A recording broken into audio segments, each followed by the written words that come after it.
Welcome to Reddit's For Sleep, where every story is your escape into calm. If this video helps you relax or drift off tonight, gently tap that like button so we can keep making more just like this. And if you haven't already, subscribe and let us tuck you in with a fresh hour of stories every single night. Story 1. I finally stood up to my toxic boss, and it changed my life. I, 36-year-old female, have never been the confrontational type. Most of my life, I've played the role of the peacemaker, smoothing over conflicts at home, with friends, and at work. I thought that made me strong, that staying calm and pushing through was the mature thing to do. But over time, I've come to realize that sometimes peace comes only after you're willing to fight for it. This story takes place a little over a year ago, back when I was still working for a mid-sized tech firm in Seattle. I'd been with the company for almost 8 years, climbing my way up from junior project manager to a leadership role, overseeing multiple teams. It wasn't my dream job, but it paid well, and I had a great group of people working under me. Then Brad came along. Brad, 50-year-old male, was hired as the new VP of operations. And from the moment he walked through the door, I got a bad feeling. He had the kind of confidence that fills a room, but not in a reassuring way.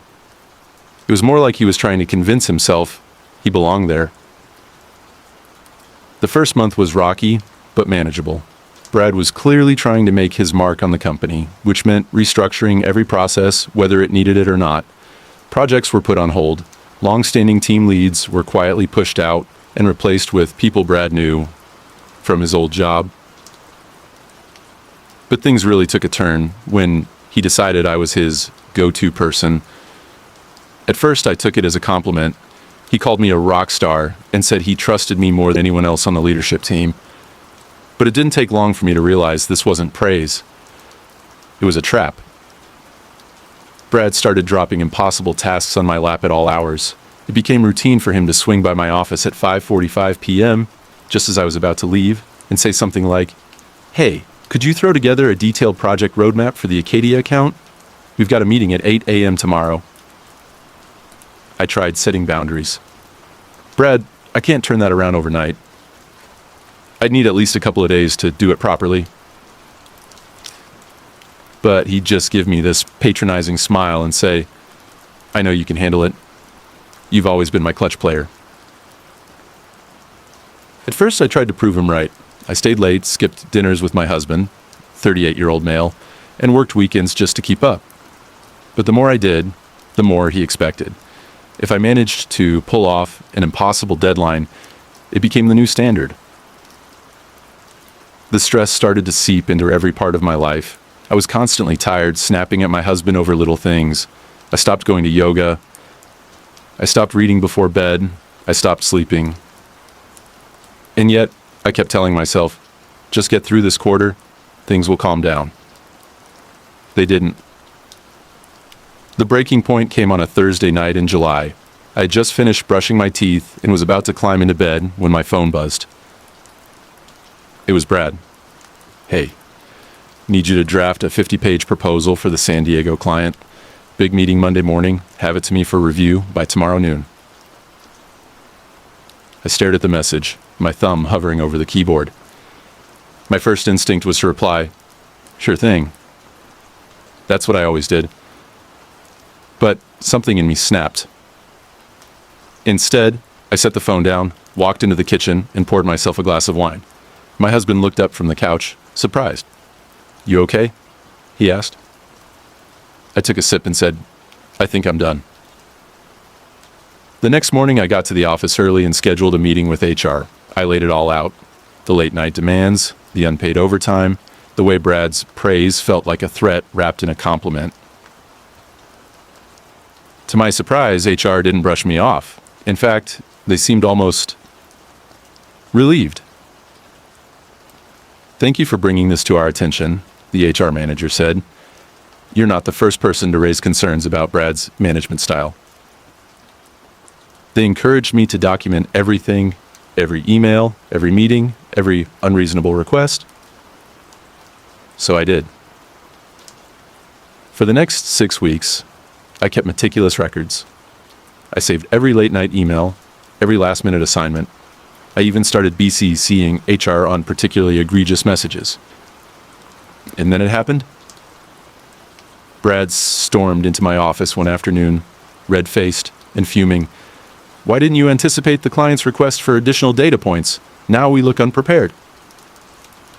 He berated me in front of my entire team, his voice rising with each sentence. I didn't argue. I didn't cry.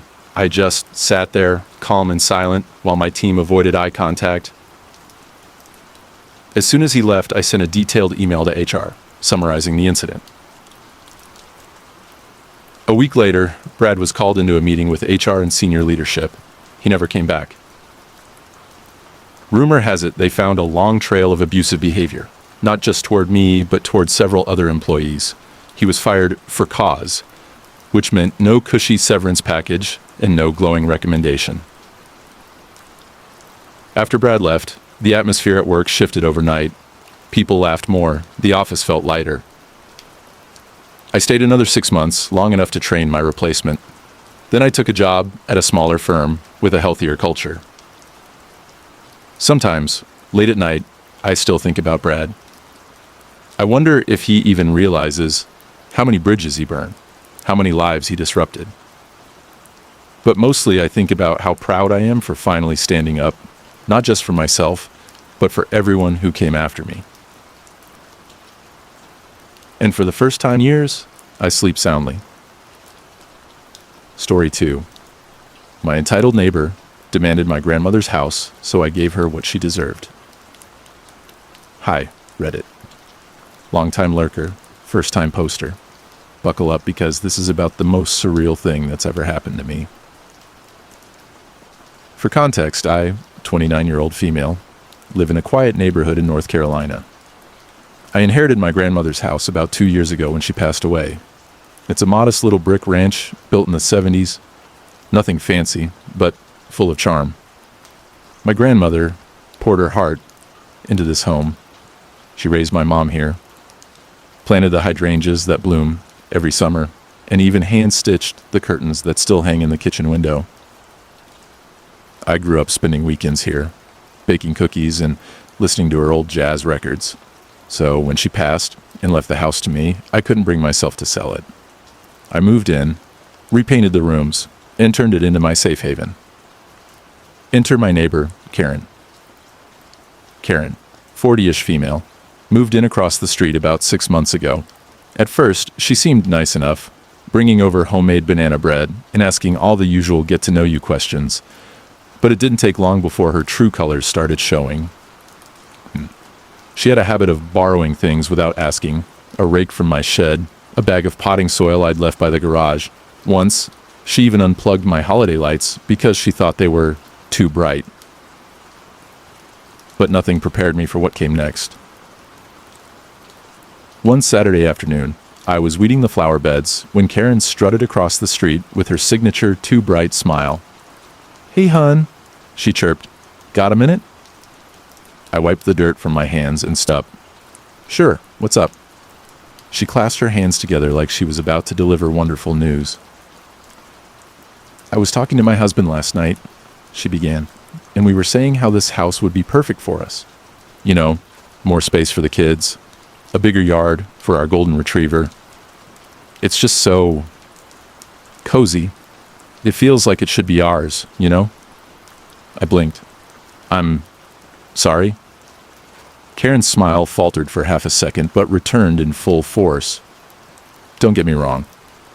We'd be happy to pay you a fair price. Well, maybe not full market value, since it's an older home, but we could close quickly. Wouldn't that be great for you? You're young, single, no kids. You don't really need a whole house, right?"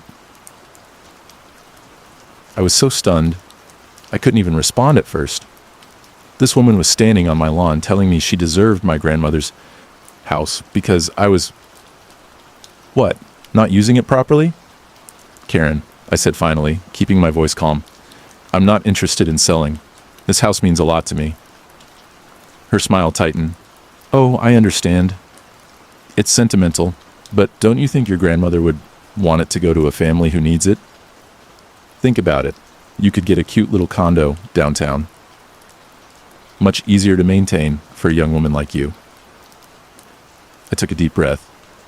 The answer is no. Karen's face hardened. Well, don't say I didn't try to be nice. She stormed off, muttering something under her breath. I thought that was the end of it. I was wrong. Over the next few weeks, Karen escalated. It started small. I'd come home from work to find her SUV parked in my driveway. When I asked her to move, she'd wave me off like I was being unreasonable. Then there were the accidental deliveries. Furniture trucks showed up with sofas and dining sets addressed to Karen, but delivered to my house. Each time, she'd come over laughing. Oh, silly me. I must have put down the wrong address. One evening, I found her kids playing in my backyard. Hey, guys, I said gently. This is private property. You can't play here without asking.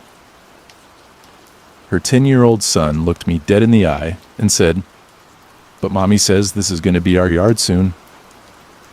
That night, I installed security cameras. The final straw came on a Sunday morning. I was enjoying coffee on the porch when Karen marched up my walkway with a man in a suit. Good news, she trilled. This is Bob, our real estate agent. We're ready to make an offer on the house. He'll help with all the paperwork. I set down my mug slowly. Karen, I already told you, I'm not selling.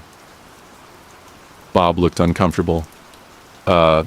Maybe we should come back another time. No, Karen snapped. She just needs a little convincing. She turned back to me. Look, we've already started prepping our current house for sale. You're putting us in a really difficult position by dragging your feet like this. I stared at her, stunned by her audacity. Karen, let me make this crystal clear. I will never sell this house to you. Not now, not ever. Stop harassing me or I'll get the police involved. Her face went beet red. She spun on her heel and stomped away, dragging poor Bob with her. But I wasn't done. I printed out every photo and video from my security cameras. Her kids trespassing, her deliveries showing up, her car blocking my driveway. I compiled all our text messages, including her first offer and the escalating guilt trips. Then I called my lawyer. By the end of the week, Karen was served with a cease and desist letter. It outlined her harassment and warned that any further attempts to claim or interfere with my property would result in legal action. Karen didn't come over after that. She still lives across the street, but now she avoids eye contact when we cross paths. Her kids don't set foot on my lawn. And last Christmas, my lights stayed on, all season, without a single unplugging. I still miss my grandmother. Every day. But when I sit on the porch, she loves so much, sipping coffee and watching the hydrangeas sway in the breeze. I feel at peace. And I know she'd be proud that I stood my ground. Story 3. I found my husband's secret messages, and it led to an unexpected truth. This is something I never thought I'd write.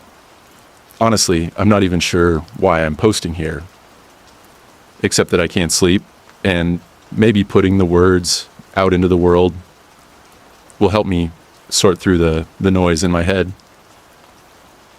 My husband and I have been together for almost a decade. We met in college, moved across the country for his job, and built a quiet little life in a suburb outside Chicago. Most days, I thought we were happy. We had our routines, Sunday morning coffee runs, grocery shopping together on Tuesdays, reruns of Parks and Rec before bed. Nothing glamorous, but comforting. That's why, when I stumbled on his secret, it felt like the ground cracked open beneath me. It happened 3 weeks ago. He'd left his laptop open on the kitchen counter while he went upstairs to shower. Normally I don't snoop, I've never felt the need to. But I walked by and saw a chat window open. The preview caught my eye. It said, "I wish I could be with you right now." My heart started pounding in my ears. I didn't even realize I was holding my breath. I told myself not to jump to conclusions. Maybe it wasn't what it sounded like.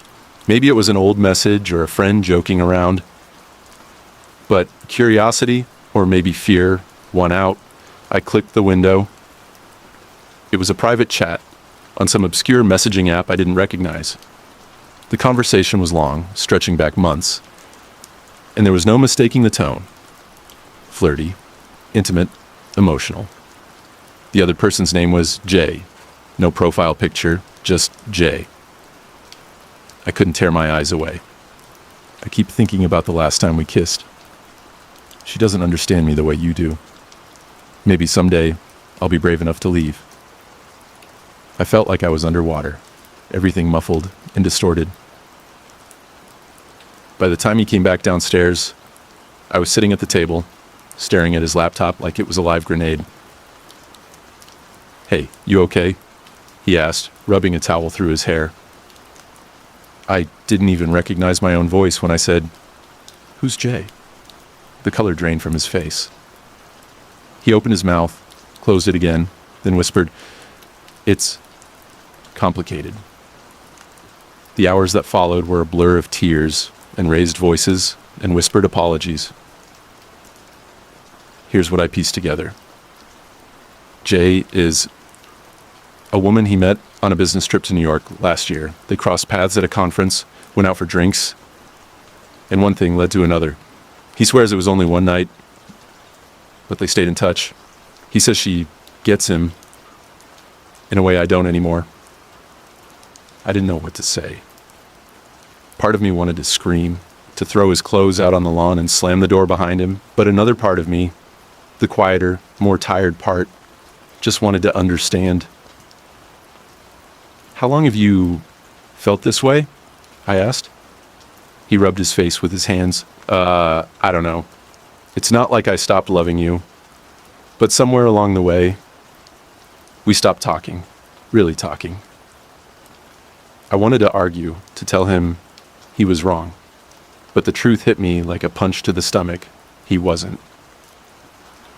We'd fallen into a pattern of surface-level conversations. Grocery lists, work updates, weekend plans, but we hadn't talked, really talked, in months, maybe years. Still, I couldn't wrap my head around how he could let things get this far. "Do you love her?" I asked. He was quiet for a long time. "I don't know," he said finally.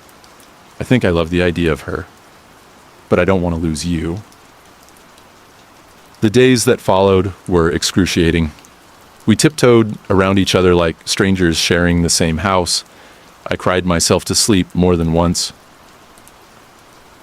At one point, I packed a bag and sat in the driveway for half an hour, car keys in hand, but I couldn't bring myself to leave. Eventually, we decided to try couples counseling. It's been 2 weeks since our first session. The therapist asked us hard questions about resentment, about emotional needs, about why we stopped reaching for each other in the dark. For the first time in years, my husband cried in front of me. Really cried. He said he hated himself for what he did, for betraying my trust, for not fighting for us sooner. I don't know what the future holds. Part of me wants to believe we can heal, that this broken, jagged thing between us can be smoothed over with time and care. But another part of me wonders if some cracks are too deep to fill. I'm trying to listen to both parts equally. Last night, as we sat on the couch in silence, he reached for my hand. I almost pulled away, but then I let him hold it. For now, that's enough. Story 4. My boss told me to stop acting like I owned the place, so I did exactly that. I worked at a family hardware store in a small town in Oregon. It wasn't glamorous by any stretch, but it was steady work, and for the most part, I enjoyed it. Over the years, I grew to know most of the regular customers by name and what they were likely to need before they even asked, helping folks find the exact wrench, paint shade, or garden tool gave me a quiet sense of purpose. The store had been part of the community for decades, so it felt like I was contributing to something meaningful. I started there when I was fresh out of high school, barely knowing what I wanted from life. Over 12 years, the place became more than a job. It was a second home. I wasn't the official manager, but the owner, Mr. Davis, treated me like family and trusted me with nearly everything. Inventory management, employee scheduling, vendor communication, you name it. I developed new systems for restocking, created training manuals for new hires, and even reworked how invoices were filed to make things run smoother. Mr. Davis was the kind of guy who smiled at customers and called them friends. When someone asked where he was, he'd point to me and say, "She runs this place better than I ever could." That always made me smile quietly to myself because I took that responsibility seriously. I was proud of how I kept the store humming. But then the day came when Mr. Davis announced he was retiring. He wanted to pass the store to his son, Kyle. Kyle was a completely different breed. Fresh out of a high-powered corporate gig in Portland, he walked in wearing expensive shoes and a blazer that looked brand new. He acted like he was ready to revolutionize the business. And maybe in some ways, he was. But it wasn't the kind of change I had hoped for. At first, I tried to be patient.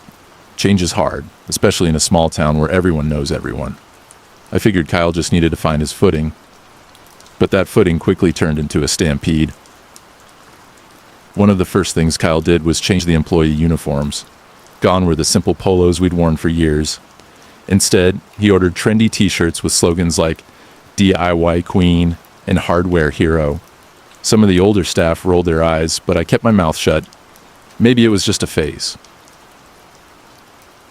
But then came the constant rearranging of the store layout. Kyle was obsessed with optimizing customer flow. He kept moving aisles, shuffling shelves, and changing signage so often that even longtime customers were confused.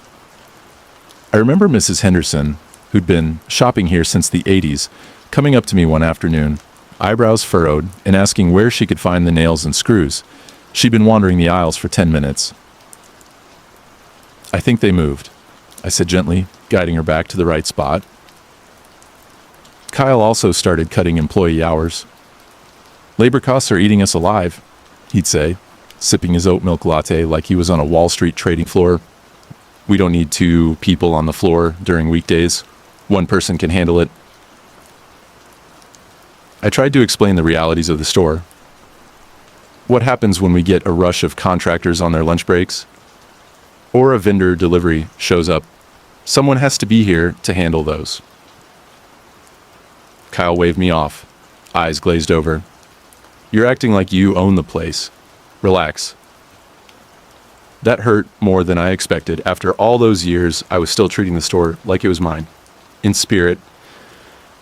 But Kyle made it clear I was just an employee. One afternoon, he called me into his office and said bluntly, "Stop acting like you're in charge. I'm the owner now. Just do your job and let me do mine." Those words stuck with me. It was like a slap in the face, but I decided to take his order literally. The very next day, I clocked in wearing the new DIY Queen t-shirt, put on a smile, and followed his instructions to the letter. When vendors called asking for delivery instructions or updates, I told them to call Kyle because he was the owner and would handle it. When the shipment of power tools arrived, the delivery driver looked around for someone to sign. I smiled sweetly and said, "Sorry, you'll have to ask the owner. He's in his office." Customers wandered the aisles looking confused from the constant layout changes. When they asked me for help, I simply shrugged and said, "I'm not in charge of the layout anymore. Maybe Kyle knows where the paint thinner went." When one of the weekday cashiers called out sick, I didn't scramble to cover their shift like I usually would. Instead, I focused on the floor, letting the checkout line grow longer and longer. By the end of the week, Kyle's shiny facade was starting to crack.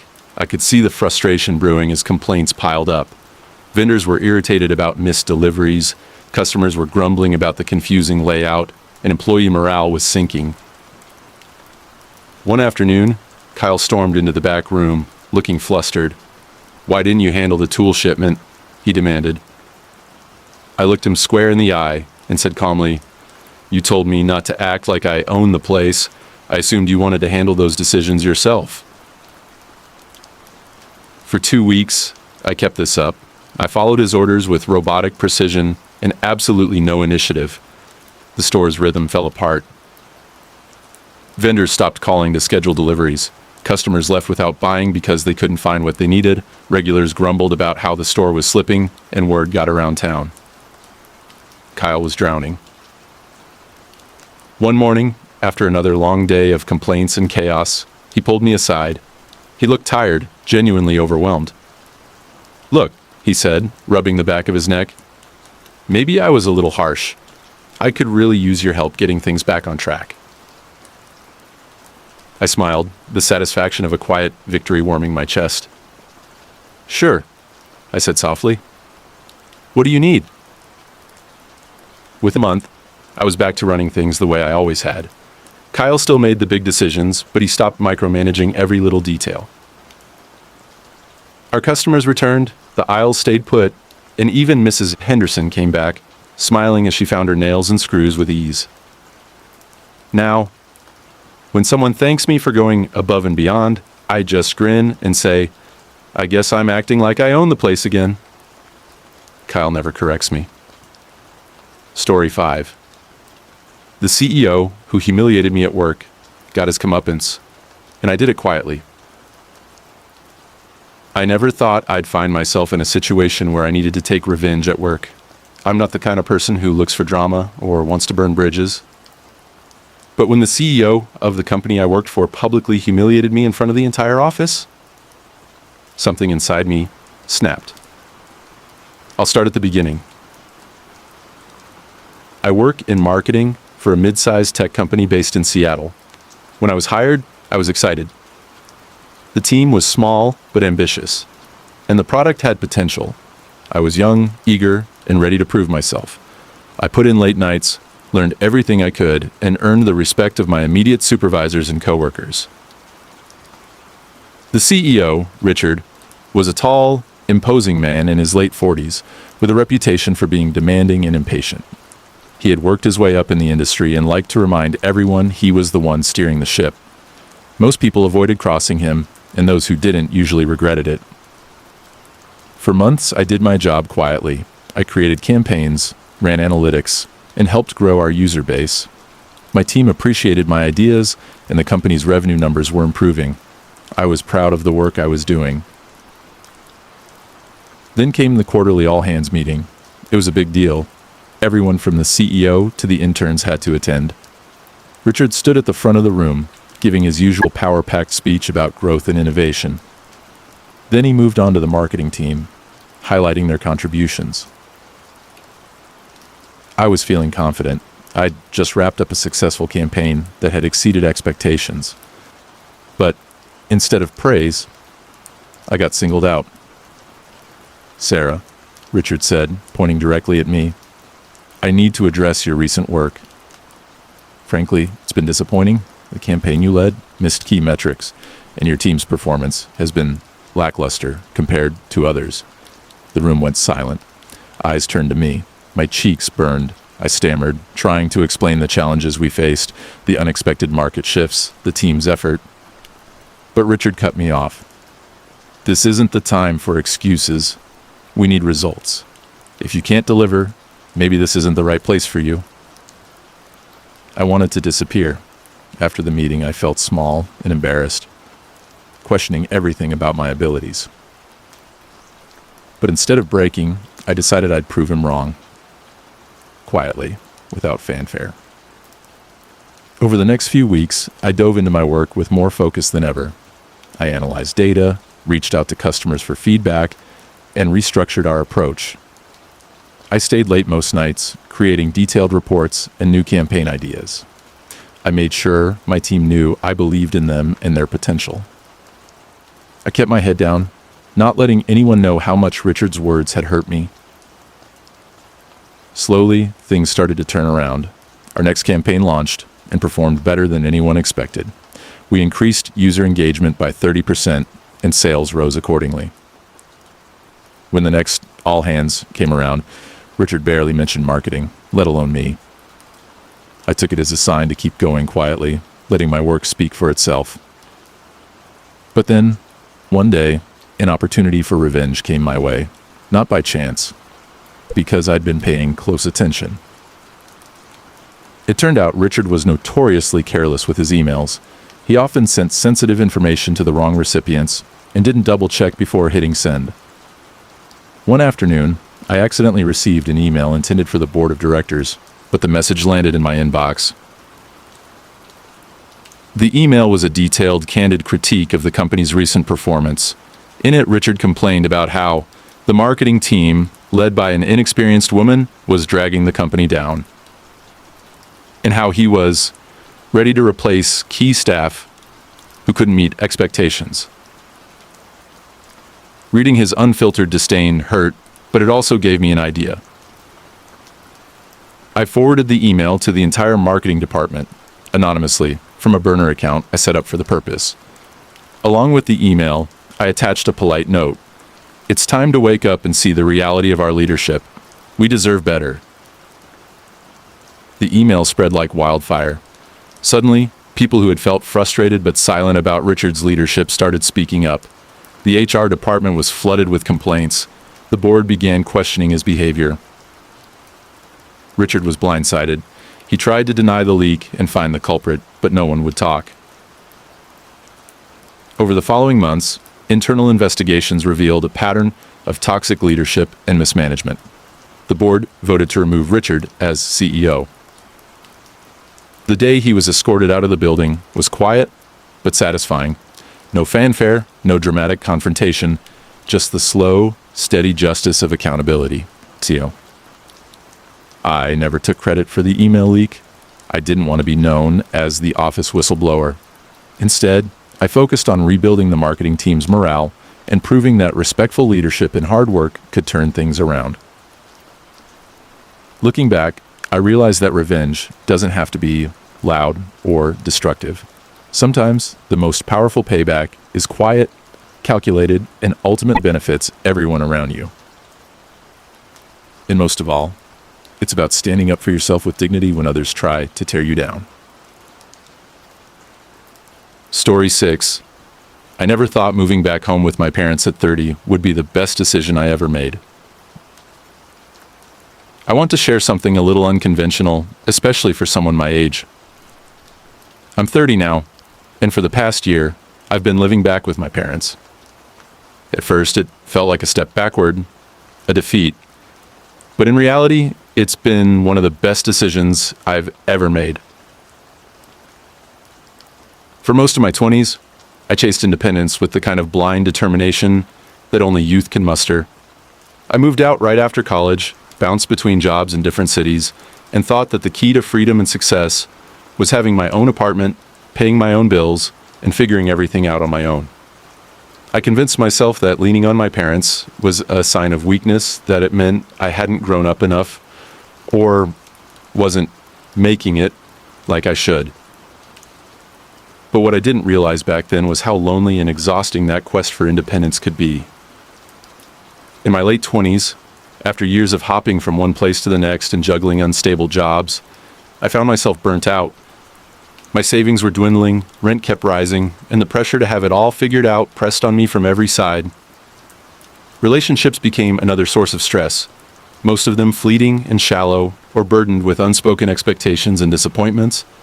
I often felt disconnected from everyone around me, even from myself. There were days when I woke up, and the only thing I could think was how tired I was. Tired of pretending everything was okay. Tired of the endless hustle that seemed to lead nowhere. Some mornings I sat on my small balcony, staring at the city skyline and wondering if this was as good as life got. It wasn't until one particularly harsh winter, when the cold seemed to seep into my bones and the isolation felt unbearable, that I finally reached a breaking point. I called my parents, voice shaky, and asked if I could come home for a while. I was nervous. My parents have always been very traditional, and I feared their disappointment. I half expected them to tell me to figure it out on my own, to keep pushing through. But instead, my mom answered, warm and steady. "Of course," she said. "There's always a place for you here." When I arrived, the house looked mostly the same as I remembered. The same faded wallpaper in the hallway, the smell of freshly brewed coffee drifting from the kitchen, the familiar creak of the wooden floorboards beneath my feet. But stepping through that door felt different this time. It was like coming home to a part of myself I had lost. The first few weeks were awkward, I won't lie. I had to readjust to their schedules, the house rules, the small space I'd left behind years ago. Simple things, like making dinner or doing laundry, felt strange with my parents around again. I was no longer the kid who got sent to their room for staying out too late, but I sometimes felt like one.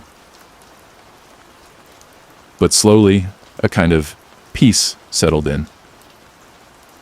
Living with my parents reminded me of simpler times, family dinners around the table, Saturday morning coffees together, lazy afternoons spent watching old movies on the couch. Those routines I once thought stifling became surprisingly comforting. They were steady anchors in a chaotic world. Financially, moving back allowed me to breathe. I was able to save money, start paying off debts I'd been avoiding, and think clearly about what I wanted next, without the constant stress of rent and bills gnawing at me. It felt like I was finally getting a chance to take a deep breath after years of holding it in. More importantly, living with my parents gave me space to reconnect, not just with them, but with myself.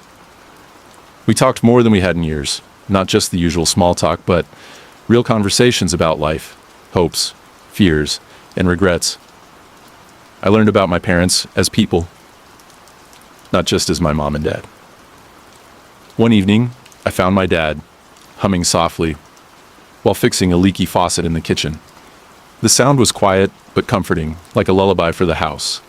My mom told stories about her childhood, tales of growing up in a small town, about summers spent barefoot and winters filled with board games by the fire.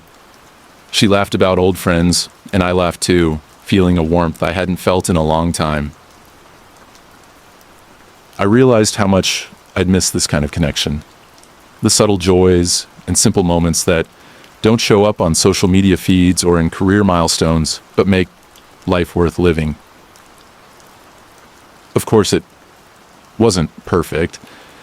There were moments of tension, moments when I felt like I was a teenager again, having to navigate boundaries and expectations. I had to learn how to respect their routines without losing my own independence. Sometimes I'd get frustrated when my parents tried to help in ways I didn't want or ask questions that felt too personal, but those moments were outweighed by the comfort of knowing I wasn't alone. During this time, I also tentatively dipped back into dating. Having my parents around gave me a new perspective on relationships. I found myself more patient, more understanding of the complexities of adult life, the way work stress can cloud your mood, or how old family wounds sometimes resurface. When I brought someone home for dinner, my parents welcomed them with open arms, making the atmosphere warm and inviting, easing the awkwardness that usually comes with meeting new people. I never thought I'd say this, but living back at home made me realize that success and independence don't always mean doing everything alone.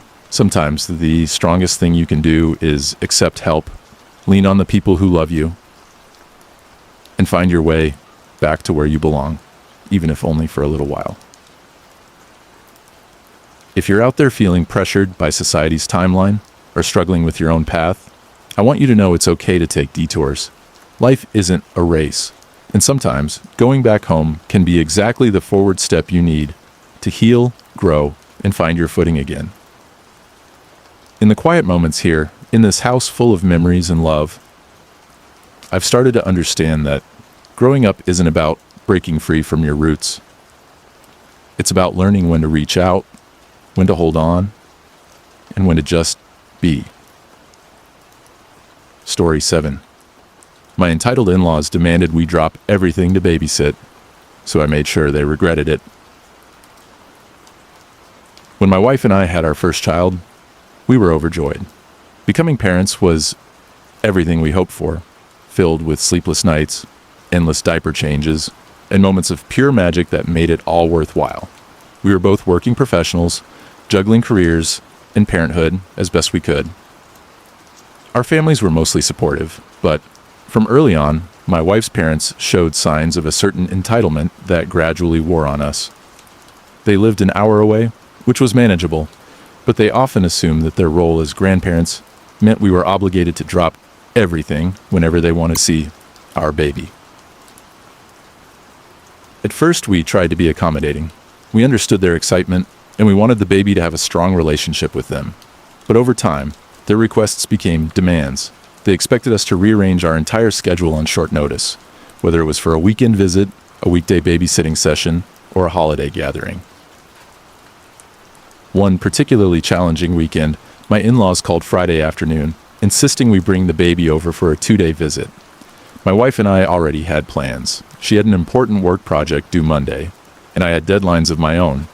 But Linda, my mother-in-law, insisted that family comes first, and that our priorities were misplaced. Reluctantly, we agreed to bring the baby for the visit, only to be met with criticism and unspoken expectations that we babysit full-time while they relaxed. They treated the baby like a prop for their social gatherings, ignoring our concerns about feeding schedules and nap times. After that weekend, we decided enough was enough. We sat down and explained gently but firmly that while we loved our families, we needed to set clear boundaries. Babysitting required advance notice and couldn't interfere with our work or the baby's routine. Of course, my in-laws were not happy. They saw this as a rejection, an affront to their role as grandparents. The entitlement escalated. One day, my wife's father, Tom, called and demanded we babysit their grandchildren for a week while they went on vacation. It was a complete surprise, with less than 24 hours' notice. We politely declined, reminding them of our boundaries. Tom responded with passive-aggressive comments, saying we were selfish and didn't appreciate the family sacrifices made for us. That was the moment I knew I had to stand my ground and find a way to teach them a lesson they wouldn't forget. The next time they asked for babysitting on short notice, I agreed, but only on one condition. They had to follow our rules exactly. When they arrived, I handed them a detailed schedule for the baby's feeding, sleeping, and playtimes.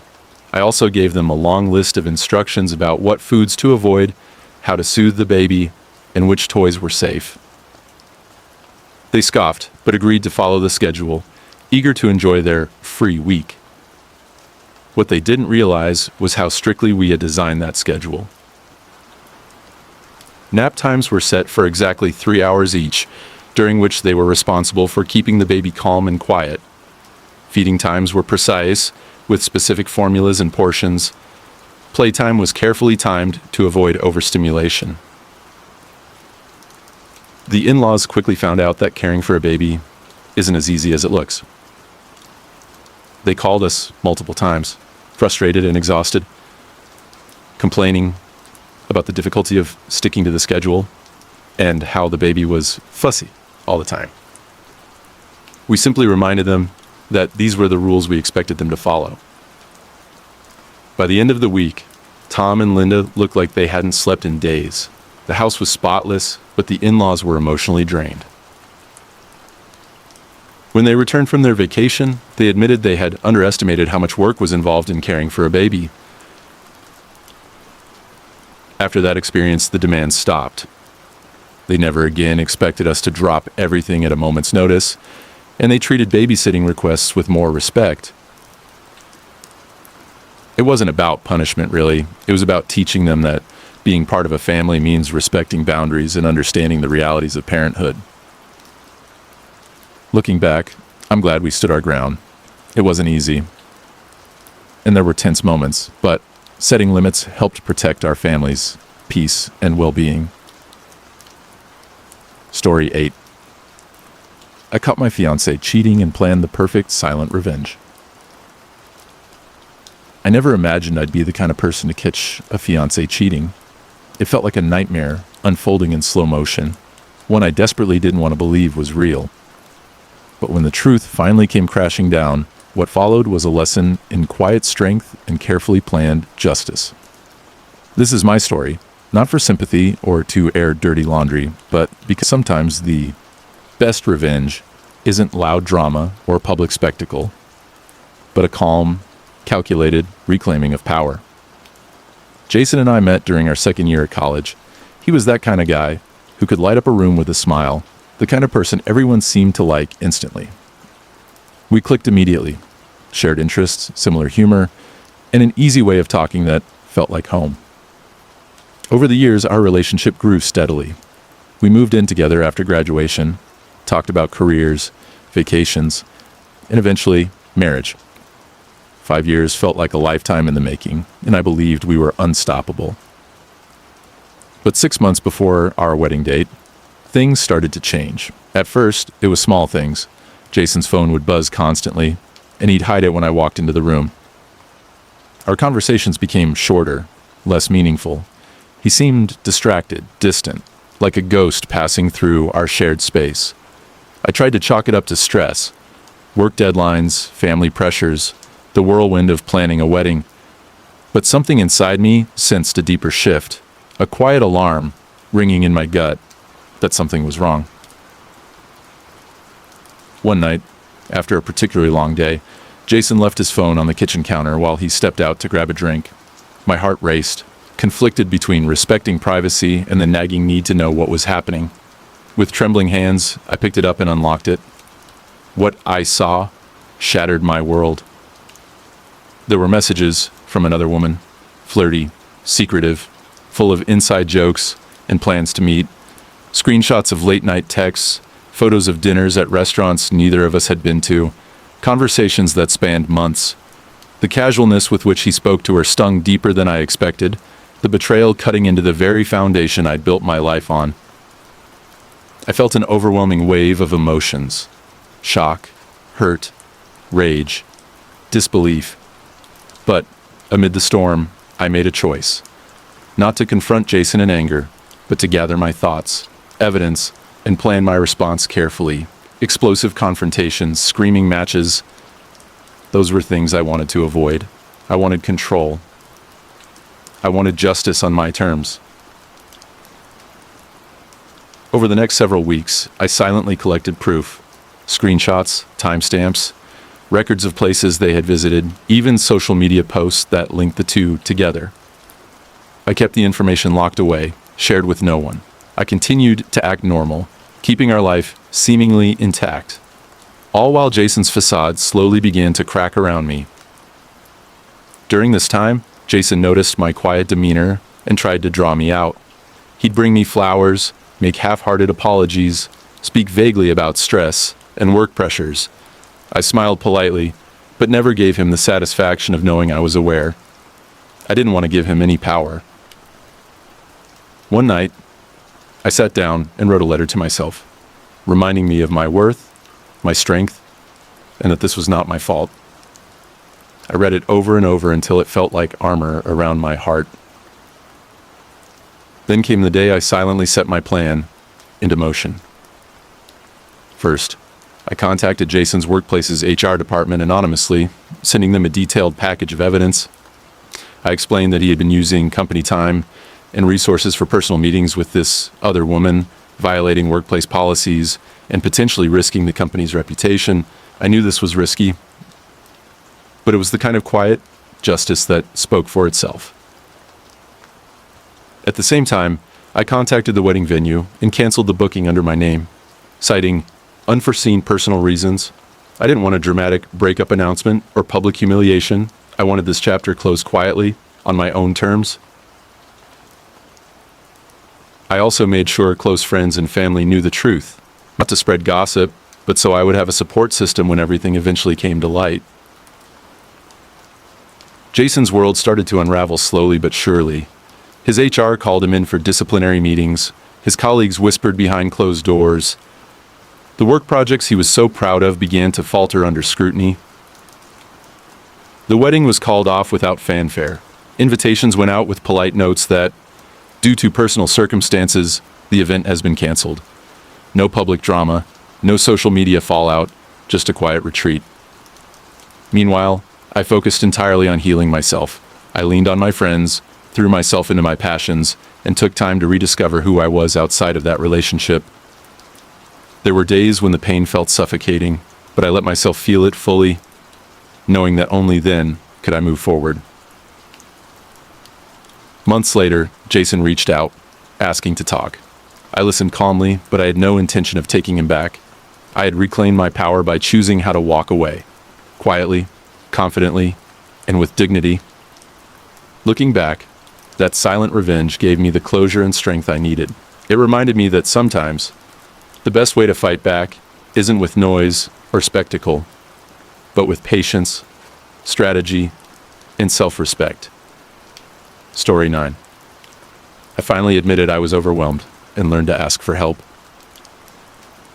For years, I wore strength like armor. The dependable one. The rock for everyone else. The person who always showed up, no matter the storm. Between managing a full-time job, raising 2 young children, taking care of an aging parent, and keeping the house running, I barely had time to breathe, let alone care for myself. I was proud of my ability to juggle it all. In fact, I convinced myself that needing help was a sign of weakness, something I could never allow. If I faltered, everything would fall apart. I told myself, you've got to hold it together for your kids, for your family. But beneath that brave face, I was quietly crumbling. My days started long before sunrise. I'd wake in the dark, sometimes to the sounds of my children still asleep, and begin my preparations, packing lunches, organizing school bags, ironing clothes, and getting breakfast ready. The house was quiet, but my mind was racing with all the things I had to do. After getting the kids off to school, I'd dive into a long day at work. I tried to be present, professional, and efficient, but my energy was always running on fumes. I constantly worried about appointments, bills, meals, homework, doctor visits, all the details that kept the household afloat. By the time I returned home, I was mentally exhausted, but the work wasn't done. There were dinners to cook, baths to run, homework to help with, and bedtime stories to read. And after the kids finally slept, I'd catch up on house chores or prepare for the next day, often staying up late into the night. There were fleeting moments of joy, laughing with my kids, quiet chats with my partner, or the satisfaction of crossing off tasks on my never-ending list. But those moments were punctuated by a persistent undercurrent of anxiety and exhaustion. I told myself it was normal, that other parents did it too, that this was just life. But one afternoon, everything came crashing down. I was picking up my youngest from daycare, standing outside in the cool autumn air. The day had been especially overwhelming. Work deadlines, a missed appointment, a spilled lunchbox. I suddenly felt tears welling up, uncontrollable and raw.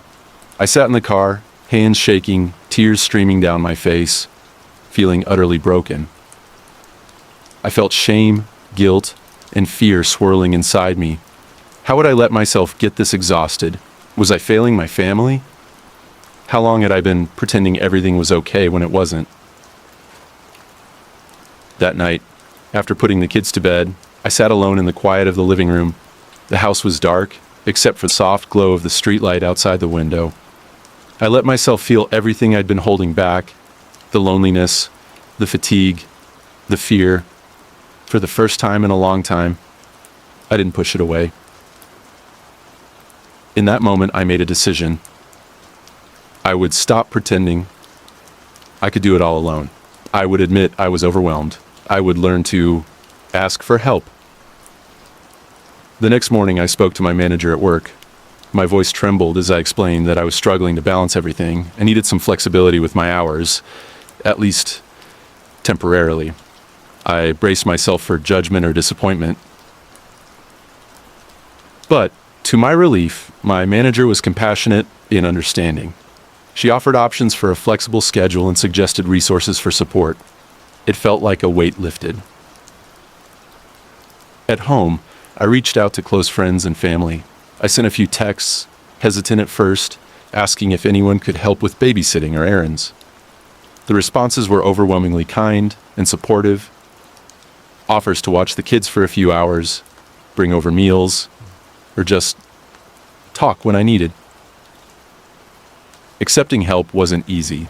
It came with a twinge of guilt, like I was admitting failure.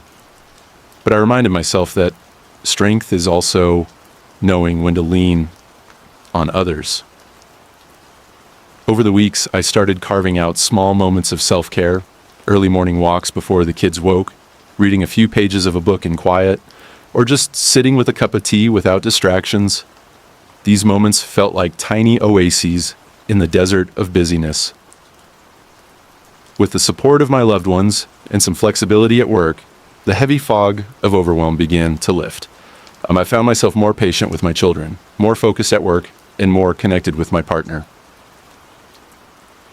I learned to communicate openly about my limits and needs, and that vulnerability brought my family closer. My kids noticed when I was tired and offered small hugs or drew pictures to cheer me up. My partner stepped up more with household tasks without being asked. Admitting I was overwhelmed didn't make me weak. It made me human. It opened the door to healing and connection. If you're listening and feel like you're drowning, know that you don't have to carry it all alone. Asking for help is not a failure. It's an act of courage and love for yourself and those around you. It's okay to slow down. It's okay to say, I need support. Because when we do, we make space for peace, resilience, and hope. Story 10. After years of drifting apart, we found our way back to each other. When my husband Mark and I first said I do, it felt like the start of an endless adventure. We were young, full of dreams, and utterly in love. The world was bright and new, and we believed we could face anything together. Our early years were full of laughter and late-night talks, spontaneous road trips, and quiet mornings sipping coffee on the porch. We shared secrets, hopes, and a bond that felt unbreakable. But as time went on, the rhythms of life began to change us. Our careers demanded more time and attention. The excitement of newness faded into routine. Then came the children. Wonderful, beautiful, but also exhausting. Suddenly, days were filled with school runs, meal prep, doctor's appointments, and bedtime stories. Conversations between Mark and me became short and practical. We'd check in about schedules, bills, and chores. But the deep connection seemed to slip away. I remember one evening, sitting on the couch, after the kids were asleep, feeling an ache I couldn't quite name. We were together, but it felt like we were living parallel lives, close but distant. I wanted to reach out, to say how lonely I felt, but I was afraid that saying it aloud might open a door we couldn't close. Finally, one quiet night, I found the courage. Mark, I said softly, do you feel like we're drifting apart? He looked at me, his eyes tired but gentle. I do, he admitted. I've been feeling it for a while, but I didn't know how to say it. That honesty was a turning point. We talked late into the night, sharing fears and regrets. We admitted we'd been so caught up in responsibilities that we'd neglected the most important part of our marriage, us. We decided to try again, to be intentional. The first step was simple but powerful, carving out time just for each other. No distractions, no phones, no chores, just Mark and me. At first, those moments felt awkward. We stumbled over conversations, struggled to find the words. But each time, the silence between us felt a little less heavy. We started sharing memories from our early days, laughing over silly mistakes and remembering dreams we'd forgotten. Slowly, our connection deepened. We made little gestures, a surprise cup of coffee in the morning, a handwritten note, an unexpected hug. we learned to listen again. Really listen. When challenges arose, we faced them together with openness instead of frustration. Over months, the distance between us shrank. We found joy in everyday moments, cooking dinner side by side, watching sunsets, sharing stories from our day. Our love didn't return like a lightning strike. It grew quietly, steadily, like a flame rekindled after being nearly snuffed out. Now, years later, we're stronger. Not because life got easier, but because we chose each other every day. We're still imperfect. There are days when exhaustion wins, when frustrations flare, but we've built a foundation of honesty, respect, and love that carries us through. If you're feeling distant from someone you love, know that it's possible to find your way back. It takes patience, courage, and a willingness to be vulnerable. But the reward is worth it. A connection deeper and more meaningful than before. If you're still awake, thank you for spending your time with us. We'd love to have you back tomorrow night, so go ahead and subscribe. Tap like if this video helped you unwind. And let us know in the comments what kind of stories help you fall asleep. Sleep well. See you in the next one.